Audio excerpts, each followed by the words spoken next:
Already the third learning video, and on this video on the TREFF website I am going to explain stuff that is very complex, so that's why I used this image above. And what is so complex, or what makes it so complex, is that we're talking about mathematical models, and that is always extremely abstract, and we can make nice graphs like this, or we could make like overview charts with all kinds of lines and connections. And my experience is that other people just get confused about all the lines, and the way to explain these type of problems quite often comes very naturally when you play a game. And this game, for example, Cellcraft, was a long time ago a very good way for me to learn the basic about cell metabolism, and I always kept that in mind from when maybe later on I will try to explain this mathematical model with all these charts above me into a simple game. Due to the threats of the cycling world, I quit entirely with the model. And when I was lying in bed after a back surgery, I saw this man on a YouTube channel. And coincidentally, the first video that I looked at was an explanation about raycasting. Also a complex mathematical model if you only do the math. But it results in a very clear and easy to understand way to display a very small world in 3 dimensions, like the original game. And I simply made that use of that mathematics to create a very small game on this website, which will come in one of the next releases, to explain about muscle contraction. And part by part I want to create such type of content to really explain the mathematics and the physiology and the chemistry of the human body, what is happening during an exercise. But yeah, I have already created a video about the 7 parameters. Then I explained what mathematical model is. Then I'm going to zoom into a muscle and play the 3D game, and those are all learning videos. But you're missing the big picture. What am I trying to explain? Why I'm going to try to explain it? And that is why this release is input in here between. I'm trying to explain the complexity of the whole model. And there's something else also going on. Besides the complexity of the model, I also have other priorities. I still have to maintain my job. And I have also quite some private things going on. This release was postponed more than a year due to eye problems, a sick girlfriend, problems with finding good translations, and things like that. And there were also, last winter, a couple of new developments. A very nice book came out. There are other people with other visions about training. And yeah, I wanted to keep updated and be sure that my models and my mathematics website will still be in sync with the current view, because it's already like 2006, 2007 for the last time that I worked with people. And there was also a cycling team very interested in my work. So that makes it really complex to keep working on this website, and it is just a hobby. So to be very clear on this website, I'm only gonna work on the learning part, tell some theoretical concepts, and make this really as a hobby.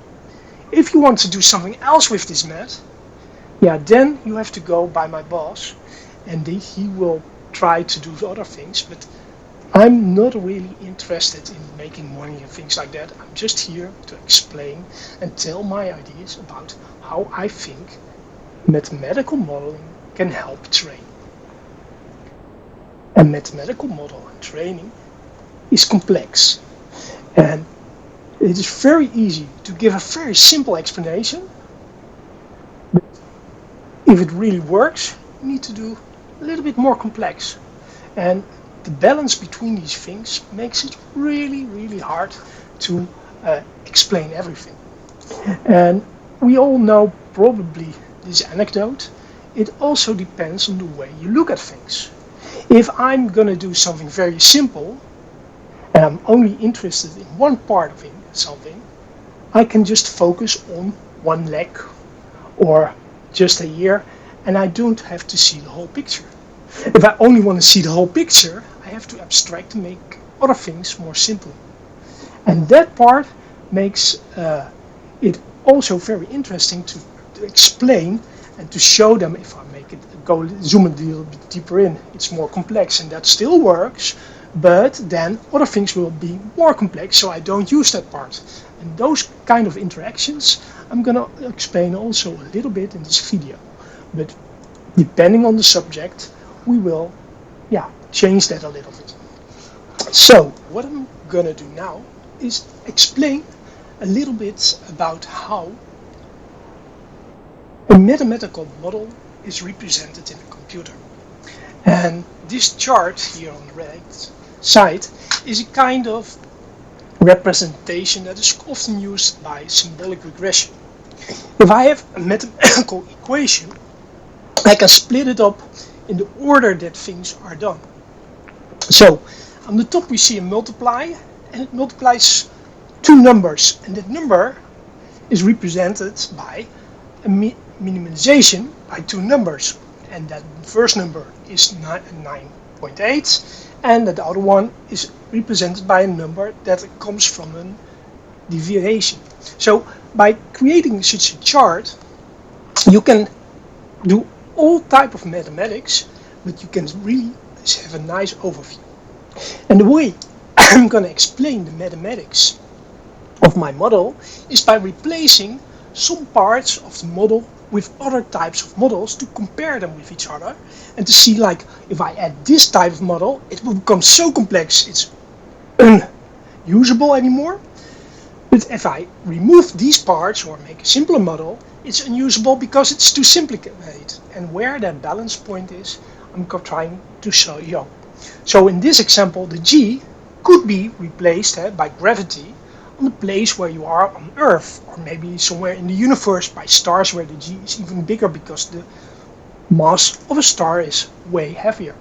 So on that way we can just try to compare multiple models and see what happens. So in able to see what happens with the TREFF model, I just put a workflow. And you can see that below the video in these 11 steps that we can go through. And in the first step, I only define the 7 parameters that I've described in the first learning video, and I put in numbers. But depending on the way you look at mathematics, you can maybe use a different number or a different name on it.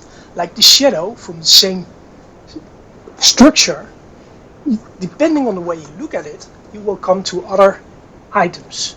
And for me, I use VT1 and VT2, but actually they are exactly the same as VO2 max and VLA max on another model. But if you change a little bit in one of these models, the absolute numbers could differ. And that makes it really hard to really compare things. And what I've tried to do in the background on this website is to make them interchangeable. I can just change them very easy and show the differences between Vision 1 and Vision 2. For example, if I add the influence on the pH on the VLA, VT1 and VT2 will be still exactly the same number, but in the other part of the model it will change a little bit. And I'm going to try to explain that very much in detail in a lot of learning videos. And if we know how well a person is, and we have put in these 7 numbers, the next step will be a kind of a training. But what is a good training to explain what happens in the body? It really depends on what you want. And originally, when I started as a very young kid with triathlon and running and all the endurance sports, the Conconi test was one of the most used exercise tests at that time.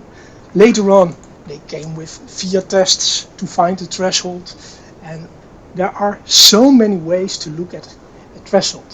And I now have simply put here, is put in veld, where you can just put in how long you want to go and how fast you want to go.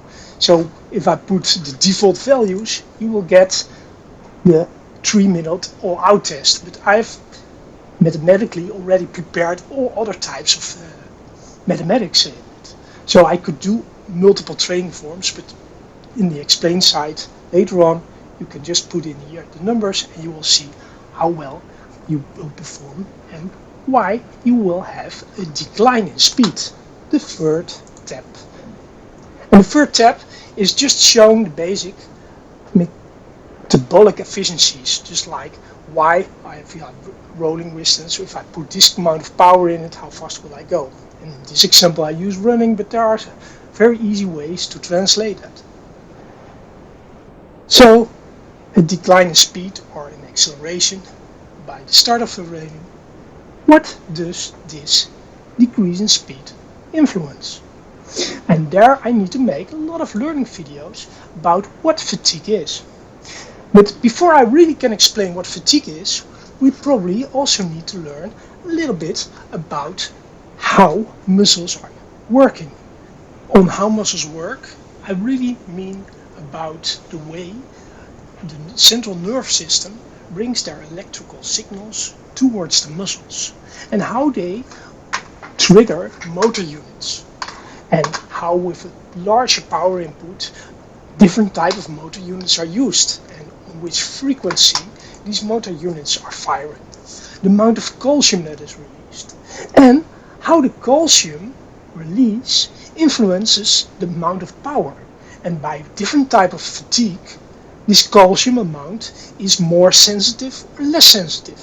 All these things are inside the TREFF model.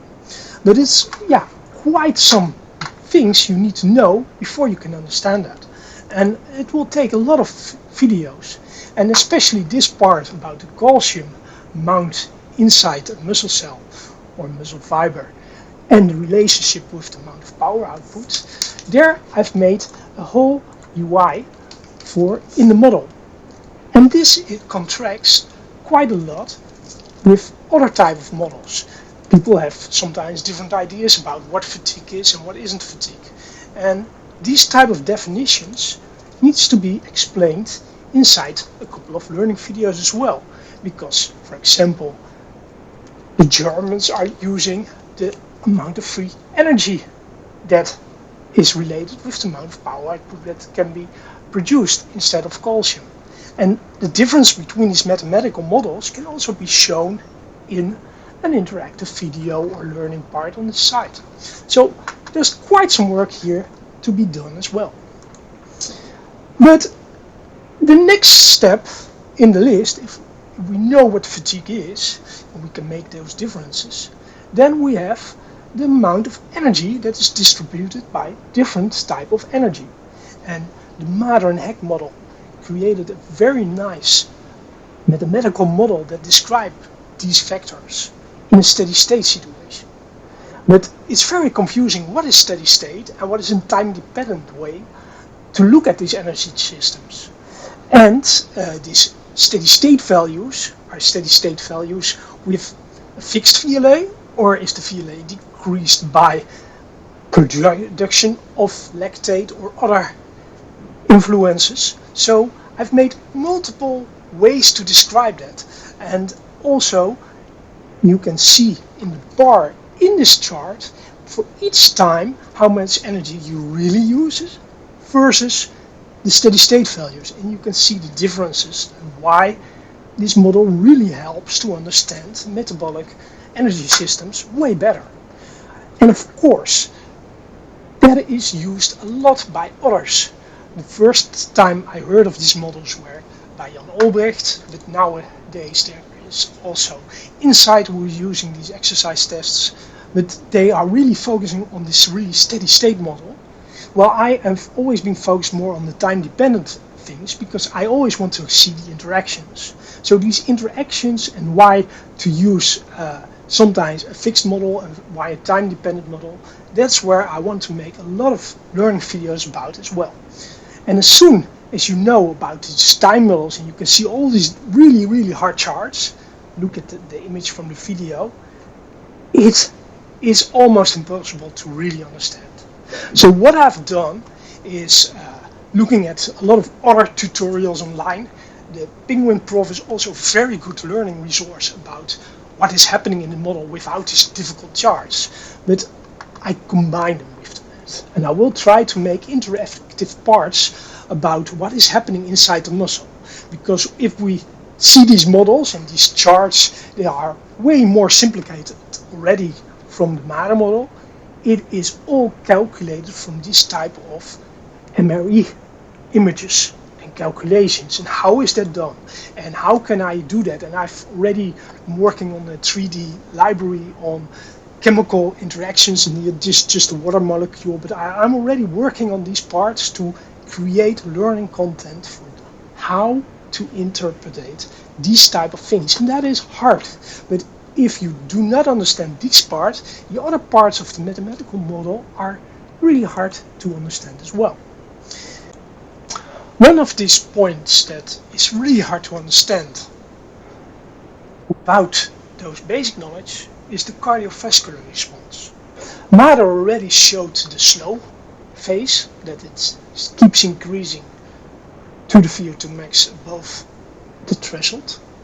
But when I implemented this very simple math by pure logic, I suddenly got this blob at the beginning of the VO2. And my professor at that time, and that is about 2001, 2002, was really laughing at me like, oh, what a bullshit model, you get a strange blob each time at the beginning. Because now in the literature it's very normal to have this first phase, but then people didn't know about this phase. Well, I already had it in the model just by applying the logic of the models. Applying logic and see it in the whole picture is sometimes nasty and really hard to understand. One of the most simplest applying ways of logic in exercise physiology is the Wasserman part with these radars above here. But these radars can be interpreted on so many ways, and there are so many things that you can interpret it at the wrong way, that is just a small switch in viewpoint where you will come to totally different conclusions. And these different conclusions also depend on how you name things.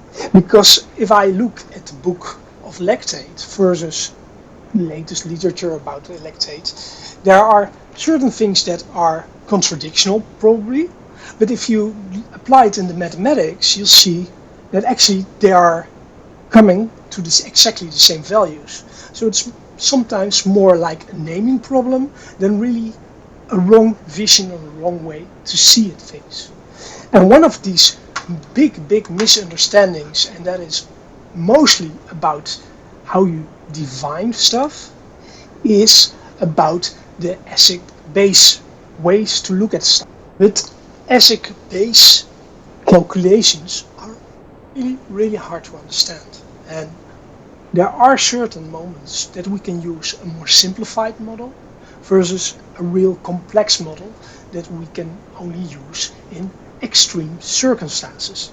So this will take a lot of study for me as well to explain it correctly, but the errors in the models aren't that big because we are really mostly in this straight relationship from the lactate versus pH. Only at the ends, so on really high pH values, we could make some errors.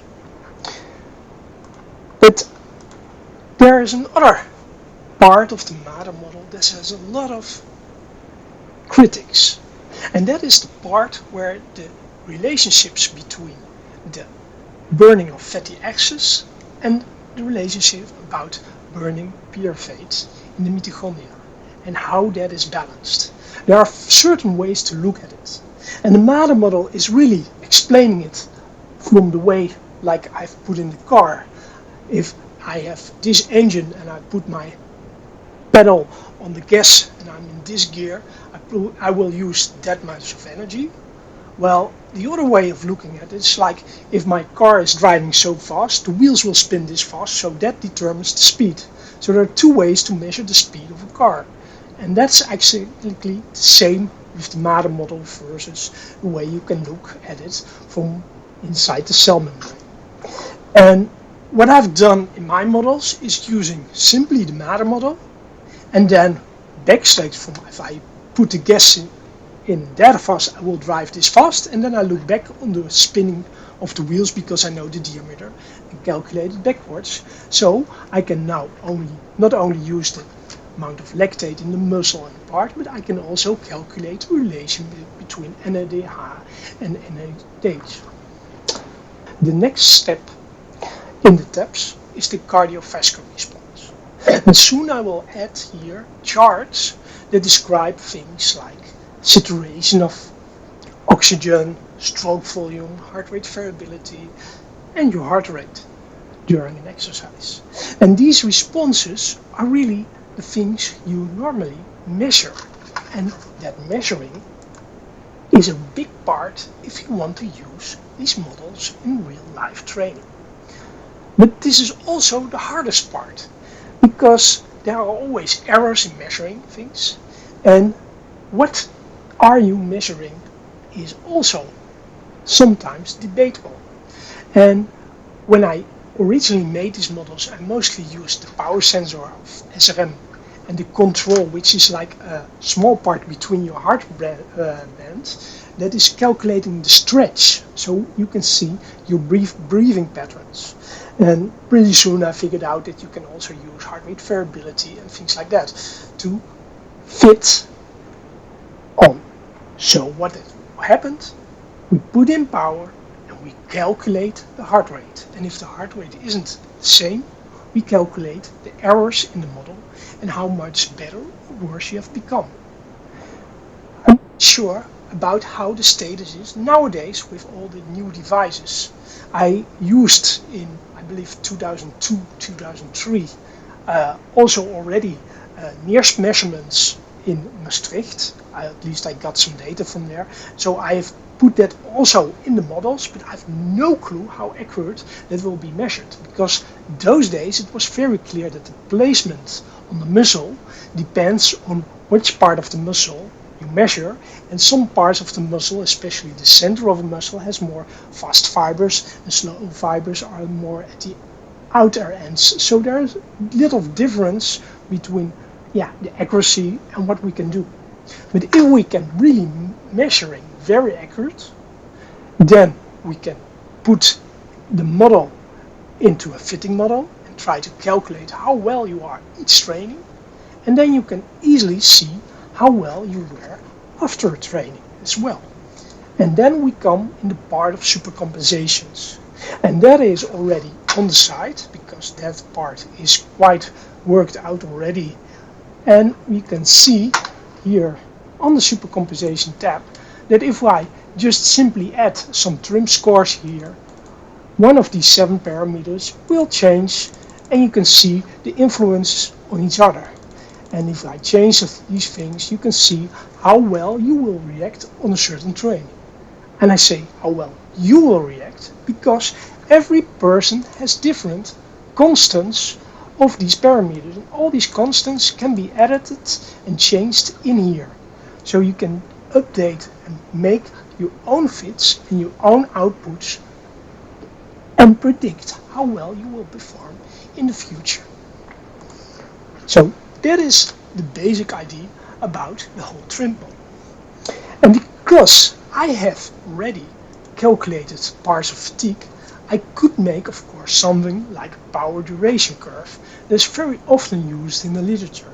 Even with the Mader model, you can do that apparently as well with the delta G. But I'm always struggling by how to display this, because many of these things are going from an even-paced strategy. And even with an even-paced strategy, you can clearly see that at the end, people are quite often accelerate. And how is this curve calculated? And especially if you go to an average of the last month or 2 months of data, how well you performed, it doesn't have a very good predictive value because it's backwards.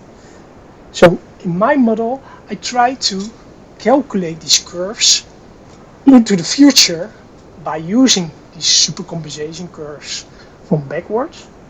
And I can only do that with an even paced, so without the acceleration at the end.